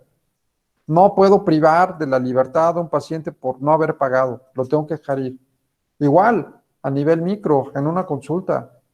Si están dando una consulta y de repente el paciente se va y no tiene con qué pagar, no lo pueden retener, no lo pueden obligar. No hay forma legal de exigirle en ese momento el hecho de que se vaya sin haber obtenido el beneficio del pago, ¿no? Entonces, esto es muy importante. Hay algunos lugares donde, por ejemplo, cobran por adelantado la consulta. Sé muy feo, pero pues finalmente es una protección para los médicos, ¿no? Pasan con la secretaria, ¿sabe qué? La consulta son 500 pesos. Le cobro, como lo hacen los hoteles, por ejemplo. Los hoteles llegan y me cobran por adelantado, porque ya ha habido casos de que se van sin pagar. Entonces sí, a ver, vas a estar una noche, muy bien, págame esta noche, y si te quedas otra, o garantízame tantas noches, y yo estoy supervisando para que no haya esa posibilidad de que se vayan sin pagar, ¿no? Igual acá, pueden implementarlo y no pasa absolutamente nada. Se protegen para el caso de que alguien no quisiera pagar sus servicios. Entonces, se puede cobrar por adelantado, y garantizan que nadie se les va a ir sin cubrirlo. Que a lo mejor no tendrán ahorita muchos esos problemas, a lo mejor no será muy recurrente, pero podría pasar alguien que sepa de que diga, pues, ¿sabe qué? Muchas gracias, doctor, doctora, ahí nos vemos y no tengo con qué pagarles, ¿sí? Eso es un tema importante. De la responsabilidad civil, también, por ejemplo, podría existir el hecho de que ustedes puedan protegerse, repito, protegerse en cuanto al pago con la fianza que comentaba hace un rato, que un contrato pueda tener una fianza, si es una operación, si es una cirugía costosa, si es un tratamiento costoso, pues una fianza, se llama fianza de cumplimiento de contrato. Esa la debería de tramitar el paciente para que ustedes estén garantizados de que siempre pues, van a tener garantizado el pago, ¿no? Y por otro lado, repito, la parte de esta responsabilidad civil, mucho dependerá de la comunicación entre el paciente y el médico o el prestador de servicios médicos. Otra cosa importante que tiene que ver con el consentimiento informado. Este consentimiento informado que comentábamos hace un momento son cláusulas que se establecen al momento de llevar a cabo algún tipo de acto del, consentimiento informado. Entonces, normalmente habría que revisarlos, inclusive les sugiero altamente que se haga un estudio, un análisis y de revisión del consentimiento informado. ¿Qué dicen las cláusulas del consentimiento informado? Les dije hace un momento, un buen contrato puede liberarlos de responsabilidad, pero ojo, nos hemos ido al extremo totalmente opuesto. Y vuelvo a lo mismo. El caso más común es, fírmame pariente para que des tu autorización de que se intervenga quirúrgicamente a fulano de tal. Y si pasa algo, tú me diste autorización, por lo tanto, no me puedes exigir una responsabilidad civil. Greta, adelante, tienes alzada la mano. Sí, doctora, pero en el caso de consentimiento informado, como usted lo dijo, es un contrato de adhesión. Y quiero pensar que está en la norma oficial del expediente, ¿no? La norma oficial del expediente clínico entonces nos manda cómo debe de ser una carta de consentimiento informado, ¿no? Entonces, ahí está, por decirlo así, este contrato de adhesión a la ley, ¿no? Pero, ¿qué sucede? Que no sabemos hacer consentimientos informados porque siempre nos vamos en machotes. Entonces, claro, tenemos que elaborar nosotros nuestras propias cartas de consentimiento, ¿sí? Y por tantos actos médicos o quirúrgicos que vayamos a hacer. El problema es que muchas veces, lo que platicamos en un inicio de nuestras clases, doctor, a veces hay un paciente que por un acto quirúrgico tiene una urgencia y en ese momento él nos firma un consentimiento informado para un acto específico y durante la cirugía sucede un hecho fuera del propio acto quirúrgico que se había establecido. Y en ese momento, entonces, tenemos que tomar en consideración que está en una incapacidad transitoria porque está en el quirófano, etcétera, etcétera, y le tendremos que tomar consentimiento a quién, ¿sí? Tiene esposa y la esposa dice, pues los hijos, y el hijo mayor dice, pues yo no, mejor mis hermanos, ¿no? Entonces, ese es el problema, que sí hay un contrato, sí están esos elementos en la ley, pero esos son los recovecos que a veces no sabemos, pues porque no tenemos experticia jurídica. Exactamente. Acabas de decir algo sumamente importante.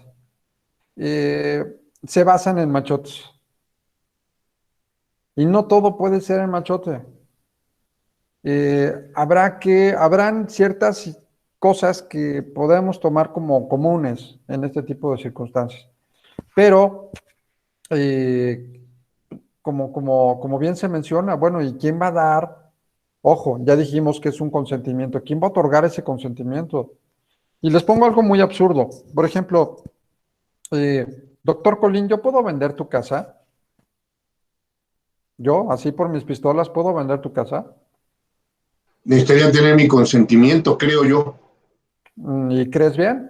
Porque de antemano yo no puedo llegar, me dice Greta, oye, me gusta la casa del doctor Colín, y yo te digo, yo te la vendo, págamela, dame el dinero, y a lo mejor tú ni por enterado estás. Sí puedes, sí puede, doctor, de poder se puede. Bueno, porque de deber. hay un consentimiento viciado, sí puede. No, Pero, ajá. Ahí sería la cuestión de acreditar que el doctor pues estaba en venta, o sea, el contrato de compraventa ahí, ¿no? Sería volviendo a los contratos. claro, Pero claro. de que se puede, se puede. ¿Y cuántas veces ha sucedido que te venden un auto que no es tuyo? Sí, Sí, pero bueno, hay indicios. ¿Sí? Pero, claro, sí, ajá. sí, sí. Y entonces, en ese orden de ideas, sería tanto como decir, bueno, ¿y por qué voy a decidir yo a nombre de otra persona? Aunque sea mi esposa, mi esposo, mi hermano, mi tía, mi hijo, o sea, ¿por qué facultad legal tengo yo para decidir a nombre de otra persona? Y entonces es ahí donde empiezan los problemas. ¿Quién decidió? La suegra, la cuñada, el hijo mayor, o sea, no hay una situación en derechos estrictamente señalado para tal efecto de decir, bueno, después del interesado, ¿en qué condiciones podría tomarse la parte del consentimiento informado? ¿No? Tendría que ser alguien que tuviera facultades para poder decidir. Por ejemplo, si es un menor de edad, pues bueno, por supuesto que los padres, ¿no? Ahí queda muy clara la situación de la representación que tienen los padres y la decisión sobre los hijos. Pero si hablamos de otro tipo de circunstancias, entonces ese documento se vuelve totalmente obsoleto y totalmente ineficaz para el caso de una posible contienda ante un tribunal. Ustedes van a decir, sí me firmó, llegando automáticamente a un tribunal se los echan abajo. ¿Sí? No sirve de nada. ¿Qué es lo que sí debemos de prever y qué debemos de analizar? Que es bien importante. Volvemos al mismo punto. Cada caso tendrá sus particularidades. Habrán circunstancias genéricas que podemos implementar y podemos establecer, pero volvemos a lo mismo. Esta parte que decía Greta de la capacidad de poder establecer que verdaderamente, y cuál es el espíritu en realidad de este documento.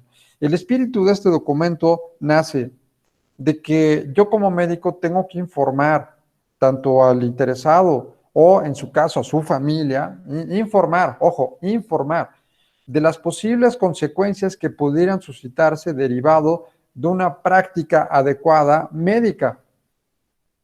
Puede suceder muchos imprevistos. Hay que explicarlos. Entiendo, digo, ustedes me dirán mejor que yo, entiendo que una cirugía genera riesgos, por muy sencilla que sea, ¿no? O sea, puede haber un mínimo riesgo al momento que alguien entre a un quirófano. Entiendo que así es, ¿no?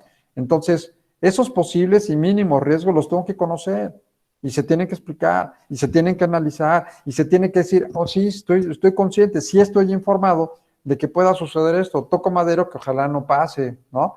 Pero ya me informaste y estoy consciente y estamos de acuerdo que sí queremos hacerlo y que, pues si se llega a dar esta circunstancia, la entendemos porque ya me la explicaste.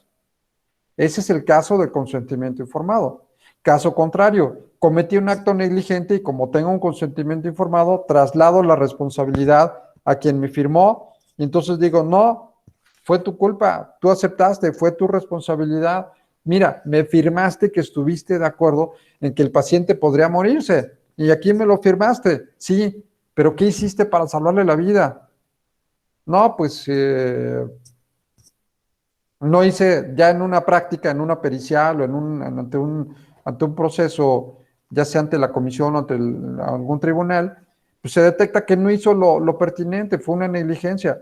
A mí me tocó una vez que me decían que un ginecólogo llegó, que muy bueno, por cierto, de mucha fama y no sé qué, llegó a la cirugía en estado de ebriedad y así atendió a la paciente en estado de ebriedad.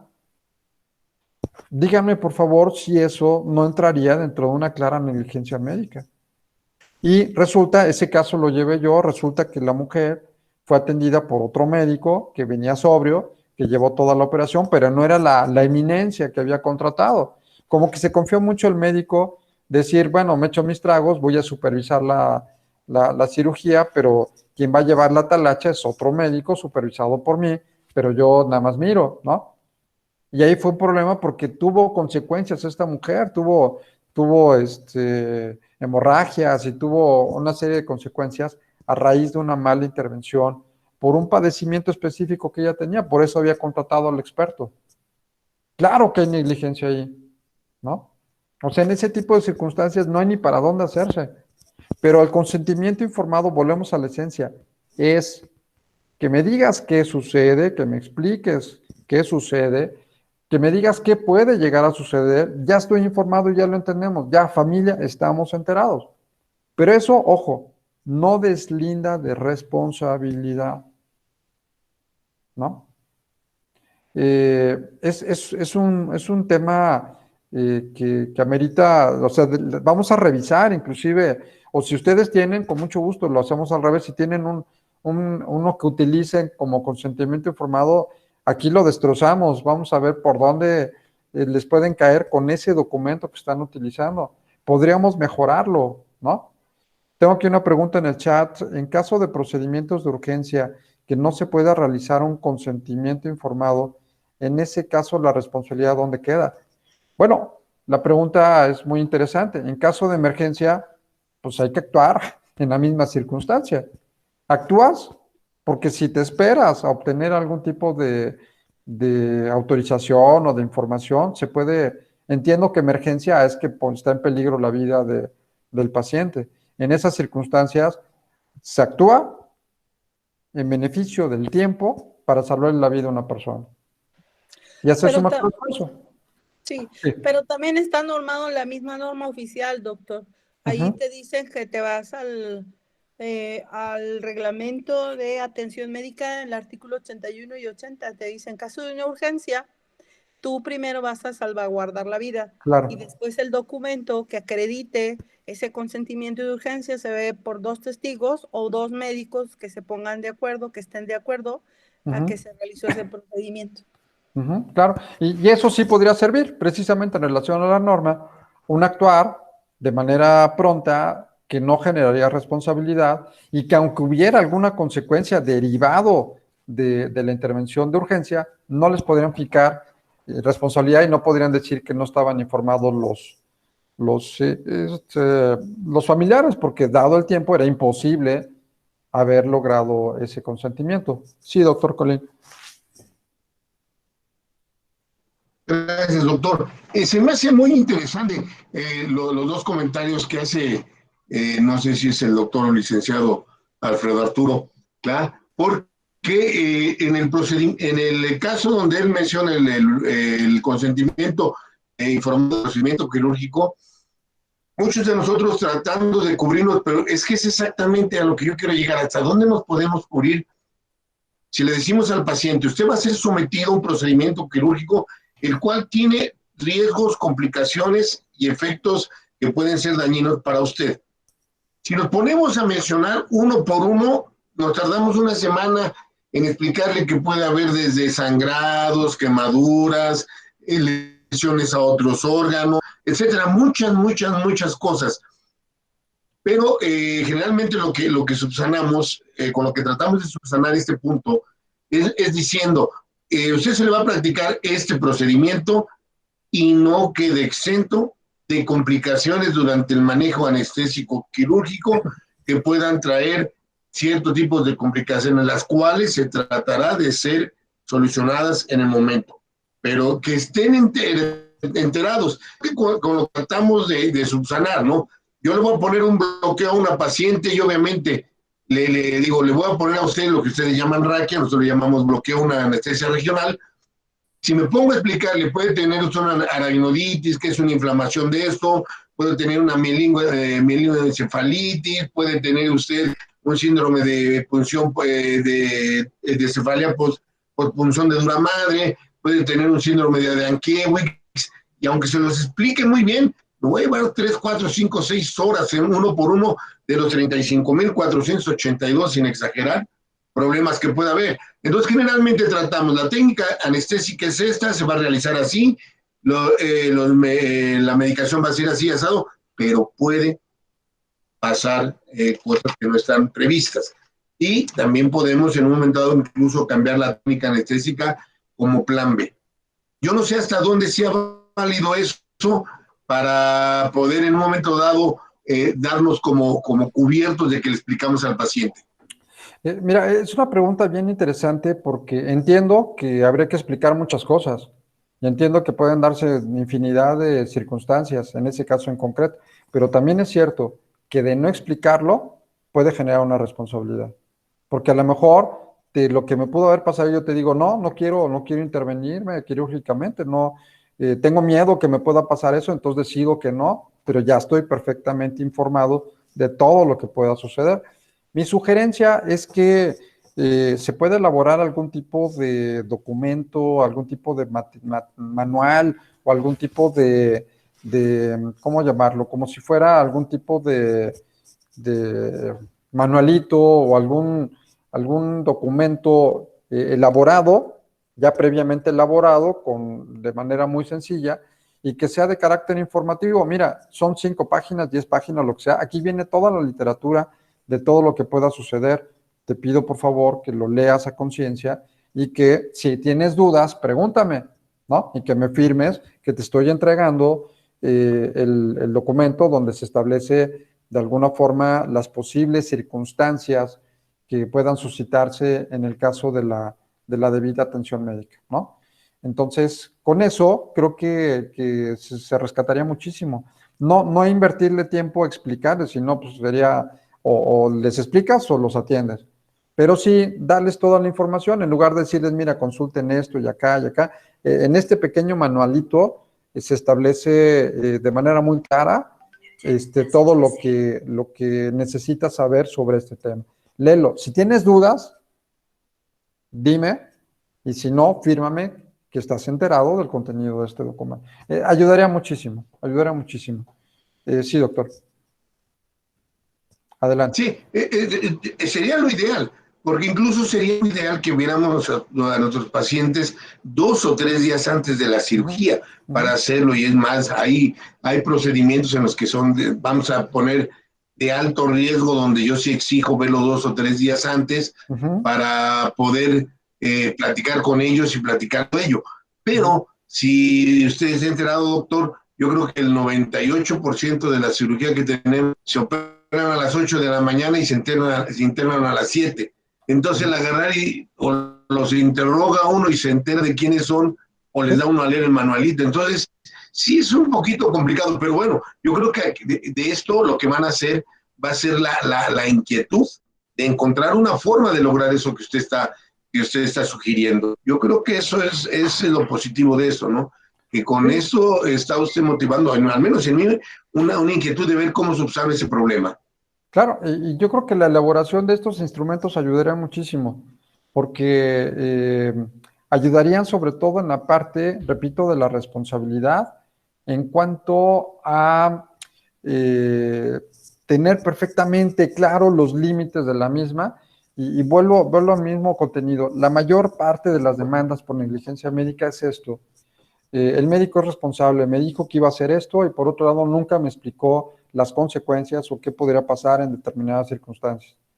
Muy claro, o sea, no necesariamente tiene que ser un tratado de medicina.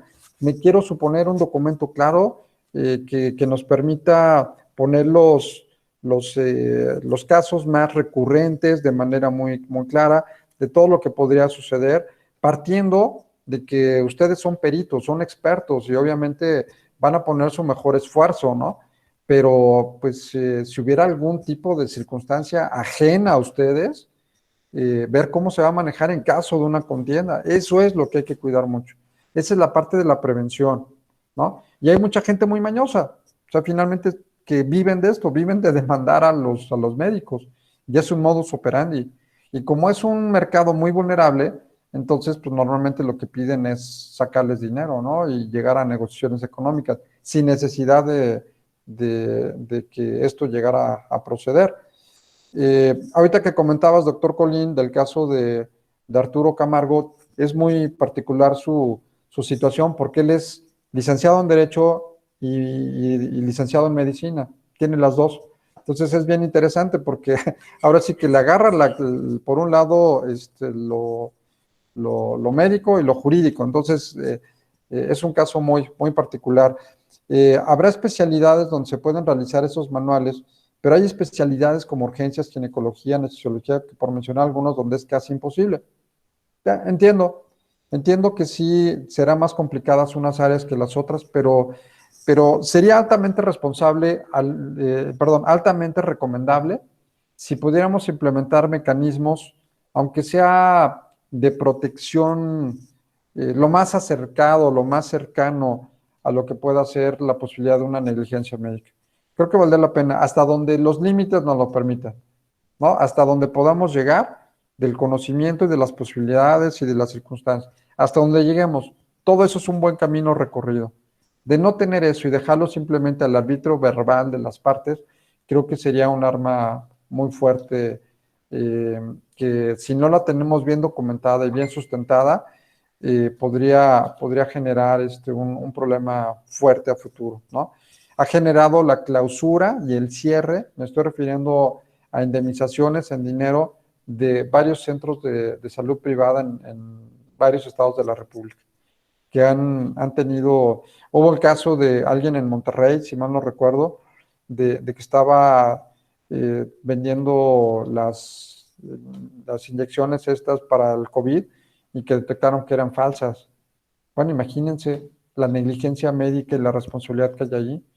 Tuvo que intervenir el secretario de Salud y se hizo un escándalo público. O sea, lucrar, y por otro lado ni siquiera eran las inyecciones adecuadas, ¿no? La medicina, sí, la sustancia, ¿no? El componente adecuado.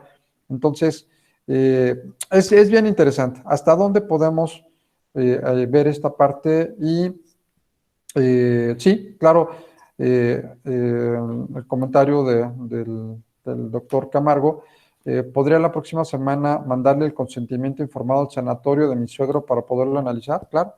Y les sugiero, si podemos tener los documentos con los que normalmente trabajan, sería bien interesante, porque podríamos revisarlos, podríamos analizarlos, podríamos sugerir inclusive algunas propuestas que les ayuden a mejorar lo que están haciendo y que pues evitemos a toda costa. Este programa no se trata de señalar los actos omisivos del personal de atención a la salud, sino al contrario, prevenir, que estén enterados, que estén conscientes de lo que hay del otro lado para que no incurran en ello y se protejan, ¿no? Que sepan la objetividad de lo que puede pasar si hay una negligencia y por otro lado cómo evitarla y también defenderse cuando existan actos de abuso y de exceso de un paciente que lo único que quiere es obtener un beneficio económico, ¿no? ¿Alguna pregunta, alguna duda? Les traigo yo con mucho gusto, sí, el contrato de prestación de servicios y también lo de la fianza. Creo que eso puede ayudar mucho. La fianza se llama de cumplimiento de contrato. Entonces, y sobre todo, algo bien importante, el costo es para el paciente, no lo pagan ustedes, o cuando hay un internamiento en un hospital, que firme una fianza. Cuando sea un tratamiento caro, una fianza. Ya se evitan de los pagos y demás, y es algo que les garantiza el cumplimiento de lo económico. Ahora vamos a los temas de obligaciones de ambas partes, que ese es un tema que habría que dedicarle, pues sí, un poquito de atención para evitar problemas futuros, ¿no? Bien, ¿dudas, preguntas hasta aquí? ¿Algún comentario? ¿No? Bien, seguiremos hablando de este tema. Hay yo les